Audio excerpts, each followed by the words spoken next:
నమస్తే అమ్మ. నమస్తే అమ్మా. అమ్మా, హ్మ్. మరణం అనేది హ్మ్. మంచం మీద సంభవిస్తే హ్మ్. దానికి సంబంధించి మంచి చెడులు ఏమన్నా ఉంటాయమ్మా? ఈ మధ్య కామెంట్ రూపంలో చూశానన్నమాట నేను. ఏమని వచ్చింది కామెంట్? అసలు మరణించొచ్చా? హ్మ్. దీనివల్ల మంచి జరుగుతుందా? చెడు జరుగుతుందా? అనేది కామెంట్ చేశారు. తర్వాత ఒక వ్యక్తి ఇంటి లోపల మరణించినా కూడా ఆ ఇంటి వాతావరణం కానీ, ఇంట్లో ఉండే వాళ్ళకి కానీ ఇబ్బంది కలుగుతుందా? ఇంట్లో మరణం సంభవించొచ్చా? అనేది కూడా ఒక ప్రశ్న చూశానమ్మా నేను. మంచం మీద మరణించటం అన్నది మంచిది కాదమ్మా. మంచం మీద ఏ పని పనికిరాదు. పడుకోవడం ఒక్కటి తప్ప ఇంకా ఏ పని మంచం మీద చేయకూడదు. మంచం మీద అన్నం తినకూడదు.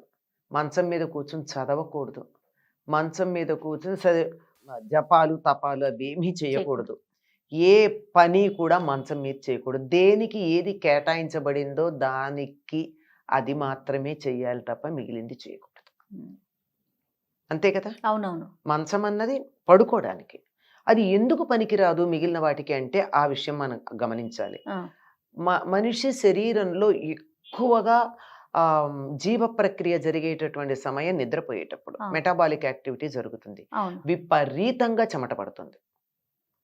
మనం పడుకున్నటువంటి దుప్పట్లు ఆ చెమటనంతా పీల్చుకుంటాయి.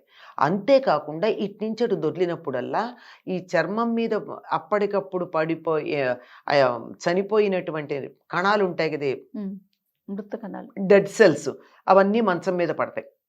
అందుకని దుప్పటి దులిపామంటే దాని మించి వచ్చేది బయట నుంచి వచ్చిన దుమ్ము కాదు, మనిషి శరీరంలో ఉన్నటువంటి డెడ్ సెల్స్. అందుకే ఒక ఏసీ రూమ్ లో, గాలి ఆడనటువంటి రూమ్ లో కూడా ఒక 25 మంది మనుషులు వచ్చి కాసేపు కూర్చుని పెడితే దుమ్ము వస్తుంది చిమ్మితే. All dead cells skin. అందుకని అవి బాగా ఉన్నటువంటి ప్రదేశం దేనికి పనికిరాదు. ఆ కారణంగా ఒకళ్ళు పడుకున్న మంచం మీద ఇంకోళ్ళు పడుకొని కూడా పడుకోరు. పనికిరాదు కదా, ఎవరి మంచం వాళ్ళదే. అవునవును. అటువంటిది మంచం మీద మరణించటం అన్నది అది మంచిది కాదు, ఉత్తమ గతులకు ఇవ్వదు అని చెప్తారు. మరైతే ఏం చెయ్యాలి? పూర్వకాలం కొంచెం ప్రాణం అటు ఇటు అవుతూ ఉన్న సందర్భంలో చూసి కింద దర్భలు కానీ, గడ్డి కానీ, లేకపోతే తుంగచాప కానీ వేసి దాని మీద పడుకోబెట్టేసేవారు. కొంతమందికి ఇప్పుడు హఠాన్మరణాలు అవి ఇప్పుడు ఉన్నాయి కానీ పూర్వం వృద్ధాప్యం వచ్చి తీసుకుని చనిపోవడమే జరుగుతూ ఉండేది. దాంట్లో వాళ్ళకి పైగా వాళ్ళకి తెలుస్తూ కూడా ఉండేది, అయిపోయింది నాకు వెళ్ళిపోయే కాలం వచ్చింది అని చెప్పాక. నేను చాలా మందిని చూశాను అలా, మాకు సమయం అయిపోతుంది నేను చూశాను, నా కళ్ళతో చూశాను నేను. ఇంకా ఎక్కువ సమయం లేదు, గడ్డి వేయండి, నేను కింద పడుకుంటాను, బయట పడుకోబెట్టండి అని కూడా చెప్పిన వాడు. బయట ఒకటి పడుకోబెట్టమని చెప్పి. ఎందుకంటే దాని మంచం మీద గనక శరీరం వదిలినట్టయితే కూడని చోట వదిలింది కనుక వాళ్ళకి ఉత్తమ గతులకి వెళ్ళడానికి వీలు కాదు. మంచం శయనము భోగము రెండింటికి ఇంకా దేనికి పనికిరాదు. పూజకి ఎలా పనికొస్తున్నామో పనికిరాదు కదా. కాదు కదా. అంటే భోగానికి పనికొచ్చేది పూజకి పనికిరాదు. అట్లాంటిది ఇది ఉన్న స్థితి నుంచి ఉన్నత స్థితికి వెళ్ళడానికి శరీరం వదిలిపెట్టేటటువంటి సందర్భంలో ఆ పనికిరాదు కదా. అందువల్ల ఉత్తమ గతులకు వెళ్ళడానికి పనికిరాదు అని చెప్పి, ఉత్తమ గతికి వెళ్ళరు అని చెప్పి కింద పడుకోబెడతారు. కనీసం ఎలా చేస్తారంటే ప్రాణం పోయింది అని అన్నాకన్నా కింద పడుకోబెడతారు. తెలిస్తే ముందే పడుకోబెడతారు. లేదంటే కనీసం ప్రాణం పోయిందన్నాకన్నా మంచం మీద ఉంచకూడదు. ఒట్టి బట్ట ఉండాలి, గడ్డు. అసలు బట్ట లేకపోయినా గడ్డి మీదనే పడుకోబెట్టాలి. గడ్డు మనకు అప్పటికప్పుడు దర్భాలు దొరకవు. ఒక్క దర్భ ఏదో గ్రహణం కోసం తెచ్చిపెట్టుకుని ఒక దర్భ ఉన్నా వేసి దాన్ని ఆ గడ్డిలో వేసి దాని మీద ఒక ఏదన్నా బట్ట వేసి పడుకోబెట్టడం జరుగుతుంది. అలా చేయాలి. ఎందుకంటే ప్రాణం పోవడం అనేది హఠాత్తుగా ఒక్క క్షణంలో పోదమ్మా. ఒక్క క్షణంలో పోదది, క్రమక్రమంగా పోతుంది. గమనించినట్టయితే శరీరం మామూలు నార్మల్గా ఓల్డ్ ఏజ్తో శరీరంలో శక్తి అయిపోయి, ఆయువు అయిపోయి, శరీరంలో ఏమాత్రం ఈ ప్రాణాన్ని భరించగలిగినటువంటి స్ట్రెంగ్త్ ఈ శరీరానికి లేకుండా శరీరం వదిలిపెట్టేటప్పుడు ఇంద్రియాలన్నీ ఒక్కటొక్కటి పనిచేయడం మానేసి, ఈ మెడనరం దగ్గర కూడా ఇది ఉండదు, ముందర ఇక్కడ ఉంటుంది, ఇక్కడ చూస్తారు ప్రాణం ఉందా లేదా అని. ఇక్కడ కూడా కొట్టుకోకపోయినప్పుడు చీలమండ దగ్గర చూస్తారు. నాడి కొట్టుకుంటుందా అని. అక్కడ కూడా కొట్టుకోవడం మానేసిందంటే ఇలా కంటి రెప్ప ఎత్తి చూస్తారు, కనుపాపలో కదలికుందా అని.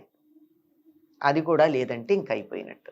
అంచేత ఈ క్రమంలో ఏదైనా ఇంకా పూర్తిగా పోయినట్టు కాదు కదా, ఈ క్రమంలో ఏదైనా ఒక గుర్తు వచ్చిందంటే వెంటనే కింద పడుకోబెట్టేవారు పూర్వం. ఎందుకని? వీరు మరణిస్తారు అనేటటువంటి సంగతి తెలుస్తోంది గనక. ఇప్పుడు హఠాన్మరణాలు, దుర్ఘటనలు, అందుకే దుర్ఘటనల్లో పోయినటువంటి వారికి ఉత్తమగతులు రావడం కష్టం అని చెప్పడానికి కారణం ఇది. ఈ క్రమం జరగదు గనక. ఈ క్రమంలో శరీరం నెమ్మదిగా వదిలేటటువంటి ప్రక్రియ జరుగుతోంది. ఈ జరిగేటటువంటిప్పుడు ఇలా అవుతుందన్నమాట.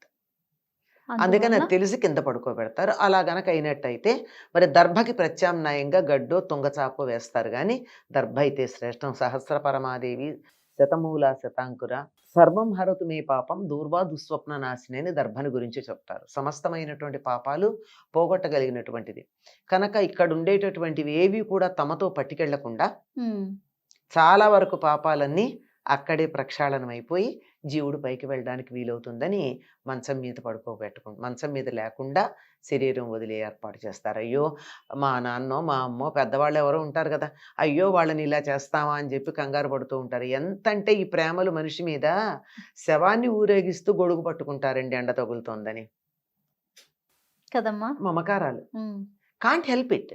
అలా అనిపిస్తుంది అయ్యో అని.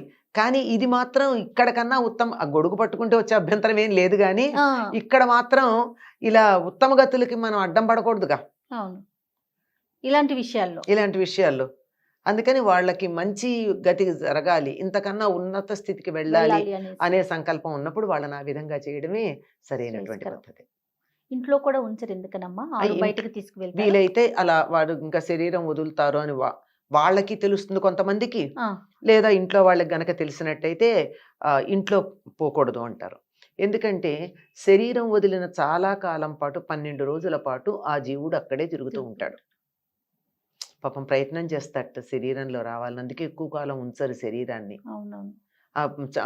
ప్రాణం పోయిన తర్వాత కూడా కొంచెం సేపటికి కాలో వేలో కదులుతూ ఉంటుంది శవంలో. ఎందుకంటే ఈ జీవుడు ప్రయత్నం చేస్తాడు ఆ శరీరంలో ప్రవేశించటానికి, కానీ వెళ్ళలేడు. ఇంపాసిబుల్. మనం టూత్ పేస్ట్ లోంచి బయటకు వచ్చిన పేస్ట్నే టూత్ పేస్ట్ లోకి ఆ ట్యూబ్ లోకి ఎక్కించలేము. బయటకు వచ్చిన ప్రాణాన్ని శరీరంలోకి ఎలా పంపగలమమ్మా? అవునమ్మా. నేను బ్యాడ్ ఎగ్జాంపుల్ చెప్పాను కానీ అర్థం కావడం కోసం చెప్పిందని. అట్లాంటిది కానీ ప్రయత్నం చేస్తే మాత్రం కదలిక అయితే ఉంటుంది. అట్లాంటివి అంటే జస్ట్ ఎక్కడో వేలు కదిలినట్టు అట్లా అనిపిస్తూ ఉంటుంది. భ్రమేమో అనుకుంటాం, కాదు నిజంగానే కదులుతుంది. ఆ జీవుడు వచ్చి ప్రయత్నం చేస్తూ ఉంటాడు. ఇంపాసిబుల్. అట్లాంటప్పుడు అక్కడ గనక ఉన్నట్టయితే ఆ చైతన్యం మన చైతన్యంలో కొద్ది డిస్టర్బెన్స్ కలిగించే అవకాశం ఉంది. మన పిల్లలు భయపడుతూ ఉంటారు. అలాంటి డిస్టర్బెన్సెస్ లేకుండా ఉండడానికి అందులో కొన్ని నక్షత్రాలు మంచివి కాదంటారు. ఏదో ధనిష్టా పంచకం అని చెప్తారు. అలాంటి నక్షత్రాల్లో గనక వాళ్ళు శరీరం వదిలితే 6 నెలల పాటు వాటిని మూసేసి ఉంచుతారు. అందుకని అలా మూసేసి ఉంచాల్సిన సందర్భం వస్తుంది గనక ఏ నక్షత్ర సమయంలో పోతారో ఎవరికి తెలుసు. అవును.